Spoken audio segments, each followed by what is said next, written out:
Good morning friend, welcome to my YouTube channel Kaushambi study point. हम लोग verb पढ़ रहे थे।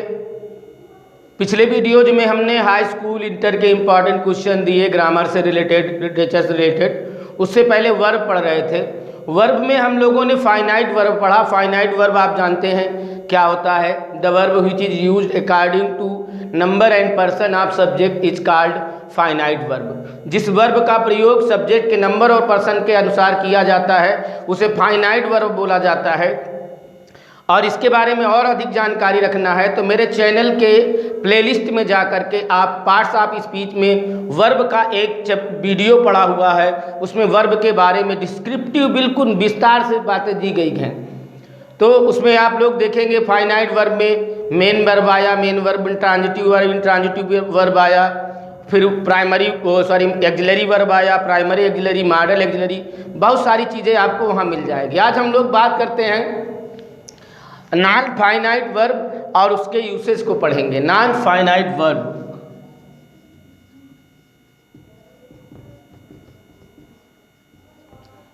फर्स्ट ऑफ ऑल हम लोग जानते हैं कि नॉन फाइनाइट वर्ब कहते किसको हैं।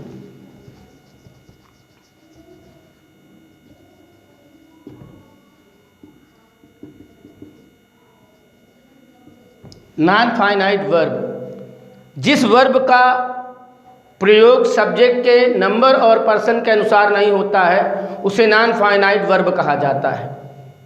The verb which is not used according to number and person of subject is called non finite verb. अब ये नॉन फाइनाइट वर्ब आप जान लें कितने प्रकार की होती है। नॉन फाइनाइट वर्ब 3 प्रकार की होती। नंबर 1 होता है इन्फिनिटिव। ये क्या होता है? 2 + V फर्स्ट। जब वर्ब की फर्स्ट फॉर्म से पहले 2 लगा दिया जाता है तो ये नॉन इन्फिनिटिव बनता है और ये काम करता है वर्ब तथा नाउन का।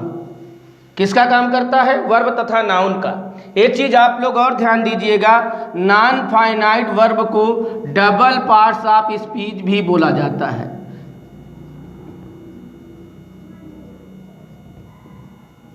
डबल पार्ट्स ऑफ स्पीच भी बोला जाता है। अब ये क्वेश्चन बनता है डबल पार्ट्स ऑफ स्पीच क्यों बोला जाता है? डबल पार्ट्स ऑफ स्पीच इसीलिए बोला जाता है क्योंकि ये एक साथ 2 पार्ट्स ऑफ स्पीच का काम करते हैं। जैसे इन्फिनिटिव है तो ये वर्ब का भी काम करता है और नाउन का भी काम करता है। इसके बाद आता है जीरंड। जीरंड ये क्या होता है? वर्ब के फर्स्ट फॉर्म में ING लगाने से जीरंड बनता है और ये भी वर्ब तथा नाउन का कार्य करता है। इसके बाद आता है पार्टिसिपल।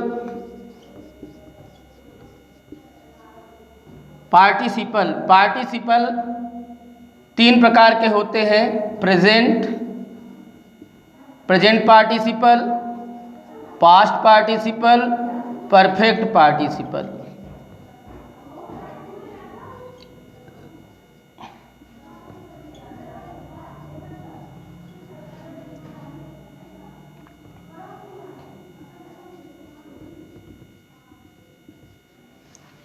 पार्टिसिपल 3 प्रकार का होता है। ये भी नॉन फाइनाइट वर्ब में आता है। ये होता है वर्ब में ING लगाने से बनता है। ये वर्ब की थर्ड फॉर्म होता है और ये हैविंग के साथ वर्ब की थर्ड फॉर्म आती है इसमें। और सबसे बड़ी बात ये है कि ये जो तीनों होते हैं works as verb and adjective. इसीलिए आप डिफिनीशन क्लियर हो गई कि पार्ट ऑफ स्पीच इनको क्यों बोला जाता है। आपने देखा इन्फिनिटिव वर्ब और नाउन का काम करता है। जीरंड भी वर्ब तथा नाउन का काम करता है। पार्टिसिपल 3 प्रकार के होते, present participle, past participle, perfect participle, और ये वर्ब तथा एडजेक्टिव का काम करता है। इसे नोट कर लें, फिर हम आगे देखते हैं। अब हम लोग इन्फिनिटिव के यूसेज को देखते हैं। ये क्लियर है कि ये वर्ब की फर्स्ट फॉर्म से पहले 2 लगाने से बनता है। ये वर्ब तथा नाउन का कार्य करता है। हिंदी में अर्थ निकालने पर शब्द के अंत में ना, ने, नी आता है। यह वर्ब से स्वतंत्र होता है, सब्जेक्ट के नंबर और पर्सन के अनुसार नहीं होता है। मैंने पहले भी बता दिया है कि ये ना पूरी नॉन फाइनाइट वर्ब जितनी भी है ये सब्जेक्ट से स्वतंत्र होती हैं। ये सब्जेक्ट नंबर और पर्सन के अनुसार नहीं यूज की जाती। जैसे देख लें एग्जाम्पल में, I like to play football, तो आई का इफेक्ट, जो इस आई का नंबर है इसका इफेक्ट लाइक पर पड़ा है, ना कि टू प्ले पर। टू प्ले पर इसका कोई असर नहीं पड़ा है, इन्फिनिटिव पर इसका कोई असर नहीं पड़ेगा। फिर है नेक्स्ट रूल, इन्फिनिटिव में प्रायः टू का प्रयोग होता है, परंतु निम्न अवस्थाओं में इन्फिनिटिव का टू छिपा रहता है। आप ये जानते हैं कि इन्फिनिटिव बनता ही है वर्ब के फर्स्ट फॉर्म में से पहले टू लगाने से, लेकिन निम्न कंडीशन ऐसी हैं जहां इन्फिनिटिव का टू छिपा रहेगा, अर्थात टू नहीं लिखा जाता। एग्जाम्पल है, आई शुड डू इट। यहाँ पर कभी भी शुड के बाद जितनी भी मॉडल, फर्स्ट रूल है मॉडल एक्जरी, जितनी भी मॉडल एक्जलरी हैं, will, shall, can, could, would, should, may, might, इनकी संख्या 13 है, 13 है, आप लोग वर्ब में देख लीजिएगा। इनके साथ कभी भी टू का प्रयोग नहीं करते हैं, ये चीज़ ध्यान दीजिएगा। जैसे ये एग्जाम्पल है, आई शुड डू इट, तो आई शुड के बाद टू का प्रयोग नहीं हुआ है, नोट कर लें। अब ये रूल्स देख लेते हैं। इससे पहले अभी आपने देखा एक रूल पढ़ा था कि जितनी मॉडल एक्जिलरी हैं उनके साथ इन्फिनिटिव का टू नहीं लिखा जाता है, इन्फिनिटिव का टू छिपा रहता है। लेकिन उसका एक्सेप्शन ये दो वर्ब हैं, आर्ट और यूज्ड, इनके बाद टू का प्रयोग किया जाता है। कौन, किसके किसके? आर्ट और यूज्ड के साथ यही दो मॉडल एक्जिलरी हैं जिनके पश्चात टू का प्रयोग किया जाता है। अब हम अगर देखें तो एग्जाम्पल देख ले, he used to go. Next rule देखें, had better, had rather, would rather, rather than, sooner than के पश्चात इन्फिनिटिव का टू छिपा रहता है, इनके पश्चात इन्फिनिटिव का टू नहीं लगाएंगे। एग्जाम्पल देख लें, you had better to stay there. अब यहाँ पर हैड बेटर के बाद टू लगा हुआ है, ये गलत है, इसका प्रयोग नहीं करना चाहिए, इसे आप देख लीजिएगा। नेक्स्ट रूल है, डेयर तथा नीड के पश्चात, नीड के निगेटिव और इंट्रोगेटिव के पश्चात, डेयर और नीड दो ऐसी वर्ब हैं जिनके निगेटिव और इंट्रोगेटिव के पश्चात इन्फिनिटिव का टू नहीं लगाते हैं। जैसे he need not to come here, तो ये सेंटेंस यहाँ पर जो टू लगा हुआ है ये गलत है, इसका प्रयोग नहीं करना चाहिए, इसे आप लोग देख लीजिएगा। एक नोट देख लीजिएगा, डेयर और नीड हमेशा प्लूरल रहते हैं। डेयर और नीड ये दो ऐसे वर्ब हैं जो हमेशा प्लूरल होते हैं, इसलिए ये सिंगुलर सब्जेक्ट के साथ प्लूरल में ही आते हैं, ये चीज़ ध्यान रखिएगा। कभी भी सिंगुलर सब्जेक्ट के साथ अगर ये आ जाएं तो इनके साथ एस या यस का प्रयोग नहीं करना है। ये सिंगुलर सब्जेक्ट के साथ भी प्लूरल में रहते हैं, सिंगुलर सब्जेक्ट के साथ भी प्लूरल में रहते हैं, सिंगुलर सब्जेक्ट के साथ प्लूरल रहते हैं, सिंगुलर सब्जेक्ट के साथ प्लूरल रहते हैं, इसको आप लोग गौर कर लीजिएगा। नेक्स्ट रूल है, hear, see, make, feel, watch, let, bid, behold व आदि के बाद, hear, see, make, feel, watch, let, bid, behold आदि वर्ब के बाद इन्फिनिटिव का टू नहीं लगाते हैं, इन्फिनिटिव का टू छिपा रहता है। एग्जाम्पल देख लें, I heard him to cry, ये सेंटेंस यहाँ से गलत हो जाता है। यहाँ हर्ड ये हियर का थर्ड फॉर्म है, सेकेंड फॉर्म है, और इसके बाद इन्फिनिटिव का प्रयोग कर दिया गया जो कि गलत है, इसे आप लोग सही कर लीजिएगा, नोट कर लें।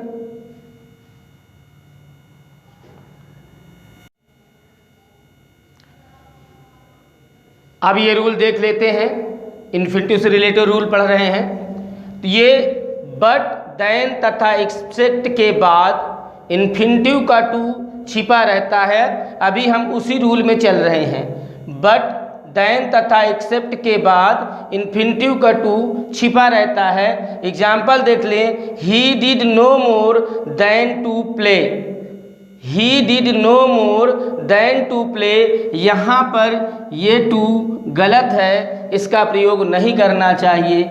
लेकिन एक नोट दिया हुआ है, डू के अलावा अन्य कोई वर्ब आने पर बट के साथ टू आता है। यहाँ पर ये डू का फॉर्म है, डू का सेकेंड फॉर्म डिड है, इसीलिए ये रूल लगा हुआ है। खासकर बट के लिए नियम बना हुआ है, जो इसका एक्सेप्शन ही ये कह सकते हैं, इस रूल का एक्सेप्शन है, इस रूल का अपवाद है। और वो है क्या, डू के बाद, डू के अलावा अन्य कोई वर्ब आने पर बट के साथ टू अवश्य आता है। He had no alternative but to go, यहाँ पर हैड आ जाने से यहाँ बट के बाद टू का प्रयोग हुआ है। अगर यहाँ पर वर्ब डू होती तो फिर यहाँ टू का प्रयोग नहीं होता।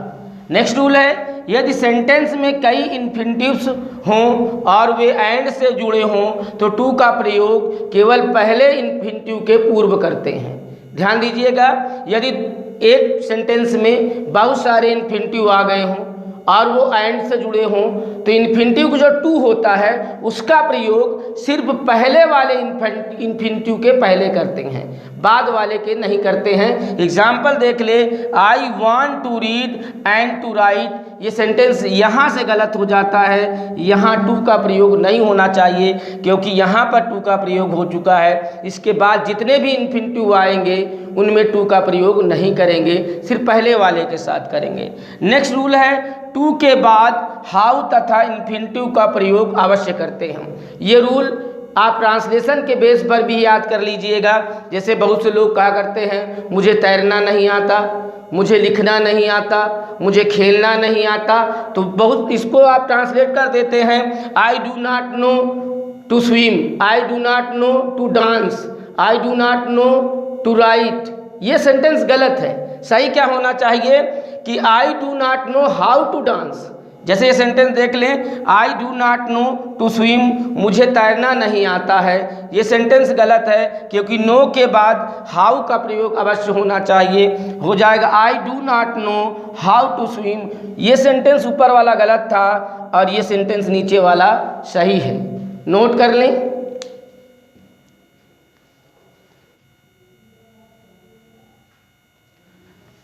अब ये रूल देख लेते हैं, इन्फिनिटिव वर्ब का सब्जेक्ट तथा ऑब्जेक्ट दोनों बन सकता है। वर्ब का सब्जेक्ट भी बन सकता है और ऑब्जेक्ट भी बन सकता है। एग्जाम्पल देखें, to play with fire is not safe. यहाँ पर देखें तो टू प्ले इस इज वर्ब का सब्जेक्ट है, टू प्ले विथ फायर पूरा सब्जेक्ट है। नेक्स्ट है, नोट देख लें, निम्न वर्ब के बाद इन्फिनिटिव ऑब्जेक्ट बन सकता है, agree, ask, attempt, care, decide, demand, fail, forget, hope, prepare, pretend, offer, plan, promise, prove, refuse. ये कुछ ऐसी वर्ब हैं जिनके बाद इन्फिनिटिव ऑब्जेक्ट बन सकता है। इन्हें नोट कर लीजिएगा और याद भी कर लीजिएगा क्योंकि ये सब बहुत कन्फ्यूजन वाले रूल्स हैं। नेक्स्ट है, एग्जाम्पल देख लें, he asked me to go. अब यहाँ आस्क के बाद इन्फिनिटिव का प्रयोग हो गया है। नेक्स्ट रूल देखें, how, when, where, how, what, where, when, which आदि interrogative words, IW means interrogative words के बाद इन्फिनिटिव का प्रयोग करते हैं। एग्जाम्पल देख लें, Ravi knew when to open the window. यहाँ पर व्हेन के बाद टू का प्रयोग किया गया, अर्थात इन्फिनिटिव का प्रयोग किया गया है। नोट कर लें। अब ये रूल देख लेते हैं, जब विकल्प का भाव ज्ञात करना हो तो वेदर के साथ इन्फिनिटिव का प्रयोग करते हैं। Anand could not remember whether to inform orally or write to Rakesh. यहाँ वेदर के बाद इन्फिनिटिव का प्रयोग कर दिया गया है। नेक्स्ट रूल है, advise, allow, encourage, invite, order, permit, request, tell, urge आदि वर्ब्स के बाद पहले ऑब्जेक्ट का प्रयोग करते हैं, फिर इन्फिनिटिव लिखते हैं। पहले ऑब्जेक्ट लिखते हैं, इन वर्ब्स के बाद पहले इनका ऑब्जेक्ट लिखेंगे, उसके बाद फिर इन्फिनिटिव का प्रयोग करेंगे। एग्जाम्पल देख लें, he advised me to take rest. He advised me to take rest. इसी के साथ जो इन्फिनिटिव का यूसेज है इसे नोट कर लें। इसी के साथ इन्फिनिटिव का यूसेज समाप्त होता है। इसके बाद हम लोग जीरेंड का यूसेज पढ़ेंगे, पार्टिसिपल का यूसेज भी पढ़ेंगे।